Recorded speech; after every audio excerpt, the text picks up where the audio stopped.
Today's video is all about the what, the where, and the how to eat healthy on a budget. Welcome to the Healthy Human Revolution channel. Here you're going to find all the resources you need to live a healthy and abundant life. Everything from recipes to interviews with experts. So hit the subscribe button and enjoy the channel. Hi, I'm Dr. Lori Marbus. I am a board-certified family and lifestyle medicine physician. What does that mean? That means I have a keen interest in helping you get healthy. And part of that is helping you eat a healthy diet. So this is the first of a two-part series regarding the how, where, and what to eat on a healthy budget. The second part will be literally a video all about how to feed a family of 4 on just $10 a day. So let's get started. The first is the how, and I've made some notes, so please forgive me if I look down, but I didn't want to miss anything by giving you this information. And first of all, just a little background, I have lots of experience eating healthy on a budget. I grew up in a home that had little to no money, and then I went through medical school with 3 little kids. So let me tell you, we were coupon cutters and savers, and we've done everything. So let's get started. First of all, you need to organize your kitchen and your refrigerator, because if you don't know what you have, you don't know what to buy or how to plan. So think about it. If you know what's in your refrigerator and in your pantries, that's including your dry goods, your canned goods, things like that, spices, what you're going to be able to do is plan your menu for the week, which is another one of our helpful hints. So organize your kitchen so you know where everything is and where to put it. If that includes, maybe getting some extra shelving so things aren't stacked upon each other, making sure your refrigerator, things were moved to the front as they get a little bit older, your leftovers, things like that. So just some thoughts there. Number 2, plan. If you don't plan, literally it's the worst thing you can do, because you're not going to be going in with an objective and looking for specific items. You're just going to say, oh, that looks good. Oh, that looks good. You can't stay within a budget if you're not planning. So you only want to buy what's on your list. That way also it will decrease your impulse buying. So if you see what's on your list, you've done some of your calculations, that'll keep you on track. Do not shop when you're hungry. Well, let's think about this. If you're hungry and you go into a grocery store surrounded by food, what is the first thing you're going to do? You're going to want to buy something to feed that hunger, and it's probably not going to be the healthiest choice. Really interesting study. They found that people who ate an apple before they went shopping actually made a 40% more healthier choices. So if you are hungry, eat a healthy snack, a banana, apple, pear, something like that, that's easy to consume and that you can do right before you walk in. This one is a no-brainer. Cook at home. We all know that we eat healthier when we eat at home, and it's always a lot cheaper. Preparing foods at home, you'll know how much salt you put in things. If you don't, preferably none. You can avoid cooking with oil, things like that. Next, this is helpful with time, especially if you're a busy parent with small children, or you're just traveling a lot back and forth to work. One is cook in large batches. I typically do like a Sunday, Wednesday. So I'll cook maybe a large soup or salad, start on Sunday. Those are some of the leftovers. And then we cook on Wednesday again, something else, maybe a little less intensive, but that allows me to have more time through the week and the food is right there. What does that mean? That means maybe cooking large batches of brown rice, cooking large batches of quinoa, things like that. Maybe some beans, prepared salad. So it's in a bowl, you can add it to it. So like a salad I can have in a bowl. I could add a salad to a burrito. I could add salad to let's say something like a Buddha bowl. So there's lots of different choices. Next, buy in season whole foods. Now, why would you buy in season? If you think about it, buying in season means that there's more abundance of that particular food. Therefore, if you have a higher supply, you're going to have definitely a lower price. All right, and that's going to be in the produce section, by the way. So it says over here, buy generic or grocery store brands. These foods are going to be with less labels. For like example, I think I have one here, like a Kroger brand. There's also Simple Truth. All of these are store brands and organic, and oftentimes they're cheaper than the conventional other brands. Stop buying processed junk food. Enough said. All right, so stock up on foods that are also on sale. So if you see that you are going to eat a lot of beans, for example, and you're like, oh wow, these are 25% 20% off each can, and you know you eat a lot of these, like for us, I eat a lot of beans, especially black beans, I would maybe buy 10 cans. That would last a while, and I'm getting it at a cheaper price.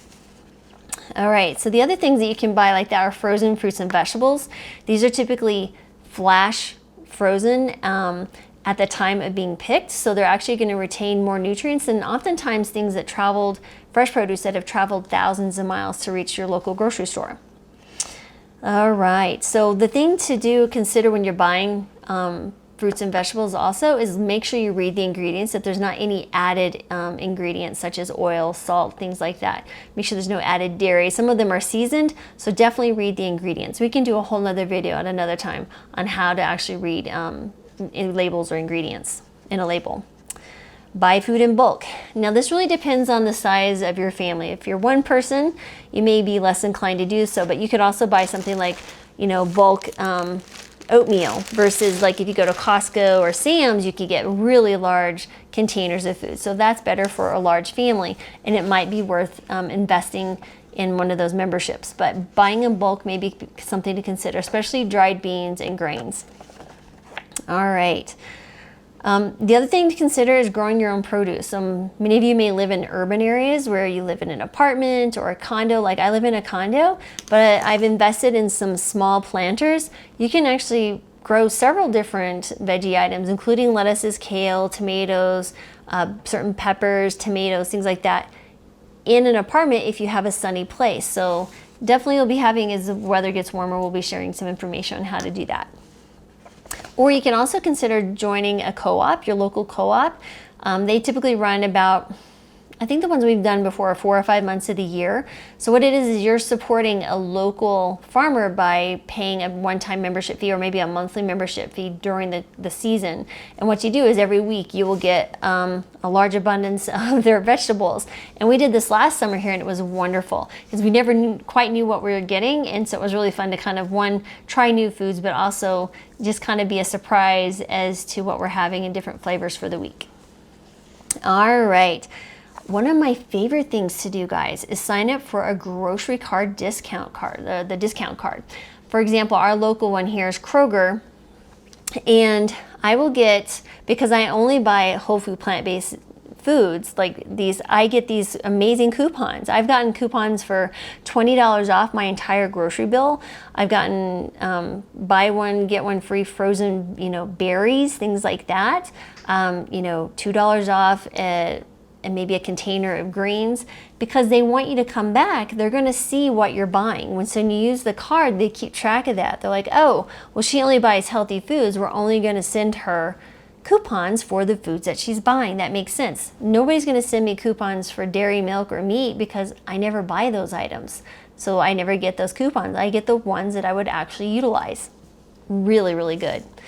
Plus, you can also get, I get fuel points. So just a couple weeks ago, I got, a gallon of gas was $1.03 once I got the discount. It was amazing. All right, shop at farmers market at the end of the day.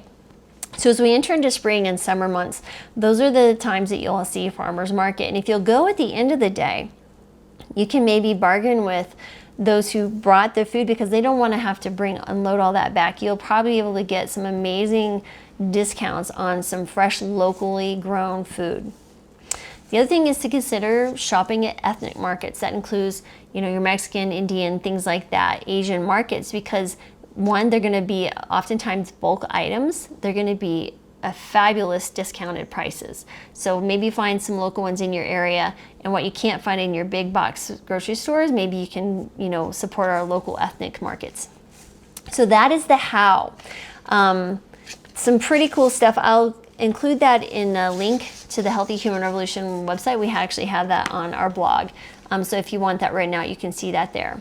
All right, so the other thing is, now let's talk about what are the actual foods that I would consider healthy that you want to be eating. So by now, if you've been following Healthy Human Revolution very long, or myself, you'll know I promote a whole food plant-based diet. And what does that mean? That means this is a diet devoid of animal products. So no dairy products, no eggs, poultry, meat, fish. So if it had a face or came from a face, you don't want to eat it. So what I found is there's actually a USDA website, and it lists the current market price for vegetables, fruits, whole grains, and legumes. And I thought it was really interesting. So let's talk a little bit about that. And I pulled out the healthiest ones. First of all, broccoli, $1.64 per head. That is amazing. Broccoli is an incredible vegetable. It's a cruciferous vegetable, great for anti-cancer. It's a great immune booster. You cannot go wrong with sticking broccoli in something. And I did a video recently on broccoli cauliflower bites. You should check it out.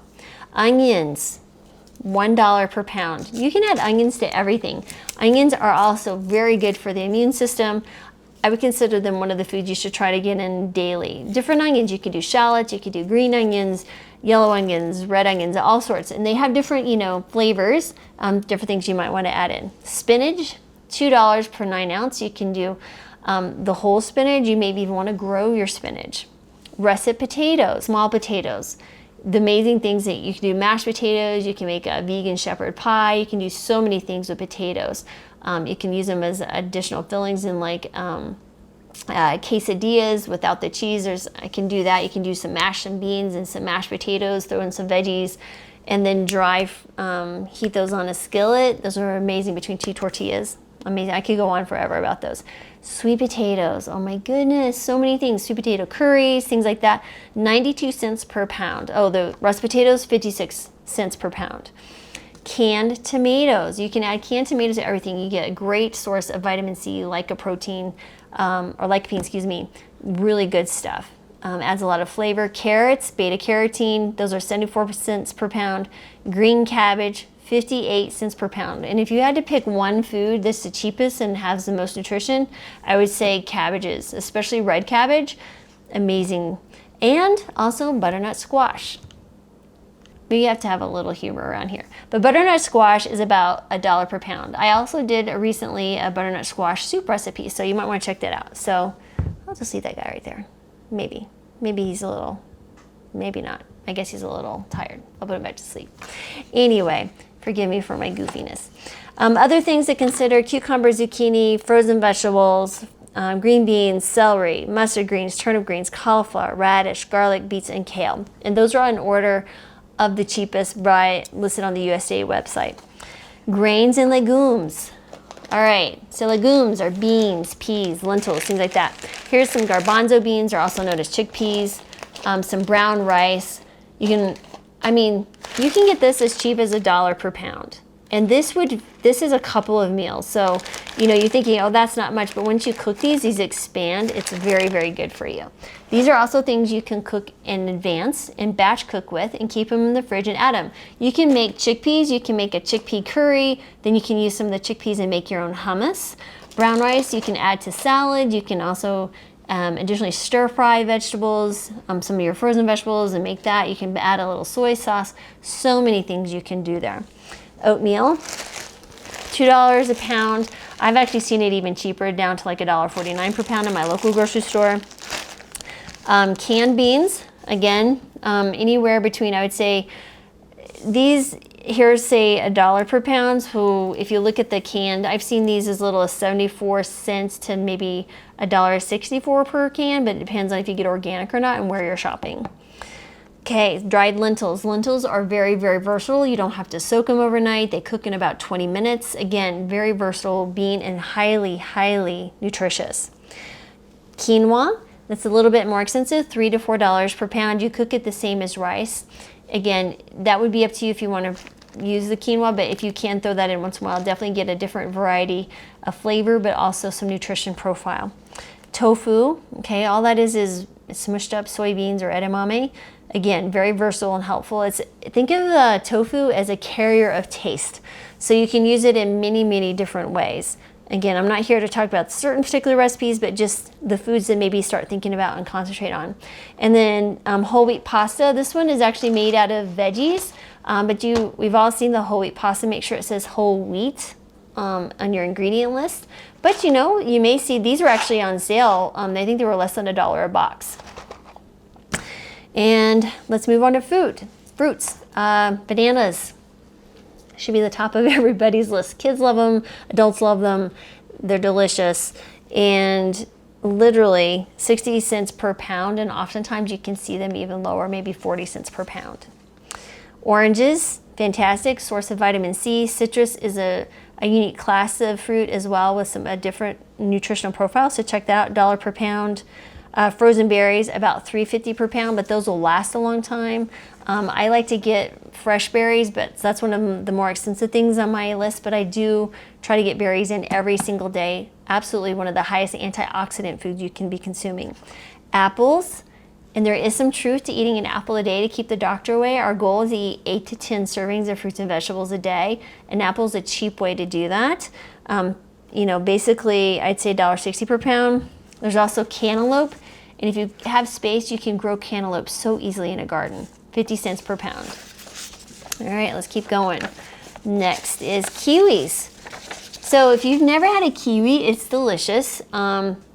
I'm reading this as a first time at my grandmother's house when I was a child. They're so, it's just like this magical fruit inside. And so about $2 per pound, which honestly you get quite a few kiwis. These are great to add on top of salads or some type of dessert. It's just delicious. Let's see what else here. We have lemons, pineapple, watermelon. Who doesn't love a good watermelon? Peaches, pears, you know, great, delicious pears, papaya, nectarines, honeydew melon, and mangoes. All right. And then we have a few things to consider for nuts and seeds. For me, I really like pumpkin seeds. They have a good source of zinc. You also might want to consider Brazil nuts, maybe 1 Brazil nut a day. That's a great source of selenium, and you only need 1 a day, max. The other things is maybe peanut butter or some type of nut butter. Depending on where you are, it'll depend on the cost. And when you look at the butters, the nut butters, you want to make sure there's no added salt or oils. You just want the actual nut. It should be the only ingredient. Okay, so now we've talked about the different foods. I do want to just speak to a little bit to buying spices and maybe some different like sauces and things. So first of all, this is a program called the Women's Bean Project. I got this for like $4.50 at my local store. This does 7 servings of 1 cup each. This is great. It would be great for a large family. Literally, if you have only 2 or 3 people, I cooked this already. It's really good. All I had to do is add the veggie broth or water, 1 28-ounce can of crushed tomatoes, and a couple of cloves of garlic, which by the way is also very good for you because it's like nature's antibiotic. But this also supports a good cause. So think about some things there. The other things are spices. You can go to the dollar store and get spices, or you can buy your local store's brand. Spices really are delicious. So if you're cutting out salt, you may want to double your spices that's called for in a recipe. But you know, like I love Mexican food. I grew up in New Mexico, so cumin, chili powder, ground pepper. This is red peppers. I have a lot of those Hispanic flavors. They're just so delicious. So just consider, you know, making a good stock of certain seasonings. Maybe you want a good curry, garam masala. You can do an Italian blend, all sorts of different blends. So blends might actually be cheaper too. So just think about that. You can probably find those online a lot cheaper, like at Amazon. Okay, so now you know how to eat. You understand what you should be doing when you're shopping and planning. And then where do we go? Well, in the United States, there's a few stores. I have a list here that have pretty good potential. Now, Aldi's not everywhere, but I have shopped in Aldi when I lived in Florida. Oh my goodness, it's an amazing store. They have organic selections. They have an amazing produce section, always cheaper than any other place I've ever been. So if you have an Aldi, consider yourself blessed and shop there. Other things to consider are Market Basket, Winco Foods, Food for Less, that's a good name, Costco, Walmart, Trader Joe's, Walmart neighborhood markets, Amazon, H-E-B, Peapod, and Sam's Club. So those are a few things there. Sprouts might be a good one for some places. Natural grocers are a little bit more expensive, but if you may be looking for specific items, you might want to go there. For the most part, I shop at our local grocery stores, at Kroger's. Between the coupons and sales, I typically do very well, but I really will focus on building you a menu option, maybe a week or two, of how you can feed a family of 4 on the next video for less than $10 a day. So that is what you have here. So my question to you is, how do you keep your food budget low? Please comment below and tell me, how do you do that? Share this with our community on literally how you can actually eat well and healthy on a budget. And don't forget to hit the subscribe button and the little bell next to it, so when we put up a new video, you're going to be alerted. And thanks for watching.